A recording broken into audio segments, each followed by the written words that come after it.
अस्सलाम अलैकुम। मैं सिर्फ एक अहम बात वाज़े करना चाहती हूँ जिसमें आजकल काफ़ी मुसलमान उलझे हुए हैं। अक्सर लोग समझते हैं कि यह सिर्फ उलमा मौलवी हजरात का इख्तिलाफ है, और अगर मेरी मस्जिद और मुल्क के ज़्यादातर लोग 30 मार्च को ईद मना रहे हैं तो मैं भी उनके साथ मना लूँ तो कोई हर्ज नहीं।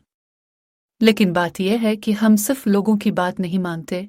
हमारा दीन हमें अल्लाह और उसके रसूल की इताअत का हुक्म देता है।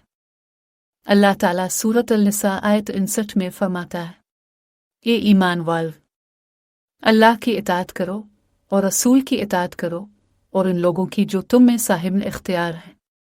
फिर अगर तुम किसी बात में इख्तिलाफ करो तो इसे अल्लाह और उसके रसूल की तरफ लौटा, अगर तुम वाकई अल्लाह और यौम आखिरत पर ईमान रखते हो। नबी ने यह नहीं फरमाया कि जब चांद पैदा हो जाए तो रोज़ा खोलो, बल्कि फरमाया चांद देखकर रोज़ा रखो और चांद देखकर इफ्तार करो। अगर बादल हूं तो महीना 30 दिन पूरा करो। सही बुखारी 1909, सही मुस्लिम 1081। देखने से मुराद है वो बारीक चांद की रोशनी हिलाल जो मगरिब के बाद तकरीबन 45 मिनट के लिए नजर आती है। ये बिल्कुल सादा और वाज़े मसला है, और ये नबी के ज़माने में भी पेश आया था। सही मुस्लिम 1087 में आता है कि कारब रज़ी अल्लाह अन्हु ने शाम सूर्या में चांद देखा और फिर मदीना वापस आए, जो कि तकरीबन 1594 किलोमीटर दूर है।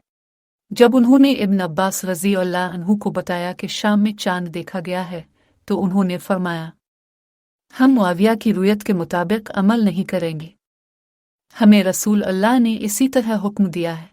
यानी इस वक्त भी एक ही खिलाफत होने के बावजूद सहाबा ने मकामी चांद देखने को ही इख्तियार किया।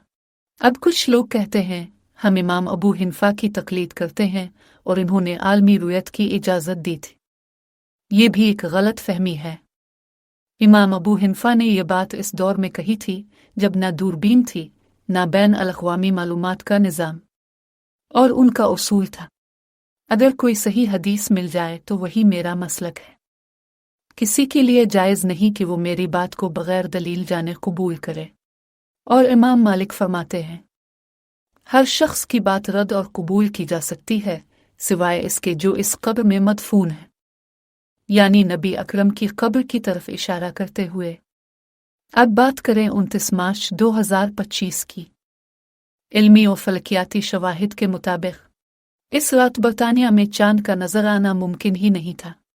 जो कोई भी रुयत का दावा करता है वो शरई और साइंसी एतबार से बातिल है। बरतानिया में हज़ारों उलमाए किराम पर मुश्तमिल एक काबिल एतमाद रोतन हिलाल कमेटी है। ये सिर्फ चंद अफराद नहीं, एक मिली और शरी कोशिश है। तफसील यहाँ देखें www.munsai.aon.uk। फतों की किताब यहाँ है bit.ly/ हतमी शरी फैसला।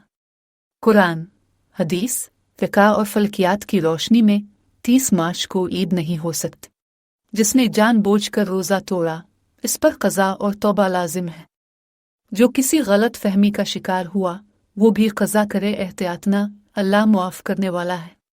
हक़ को बयान करो चाहे वो अपने लोगों के ख़िलाफ़ ही क्यों ना हो, और अल्लाह से डरो ना कि मलामत करने वालों से। मफ़हूम सूरत अल-माइदा 5:44-48। मैं हक़ पर कोई राय थोपना नहीं चाहती, ना अपनी बात मनवाना। मैं तो बस नबी के पैगाम का पैगाम्बर हूँ, और जिसने जानने के बाद सच्चाई को ठुकराया इसके लिए कुरान ने कुफ्र का लफ्ज़ इस्तेमाल किया है, यानी जानबूझकर इनकार करना। अल्लाह हमें हक़ देखने, मानने और इस पर अमल करने की तौफ़ीक दे। आमीन।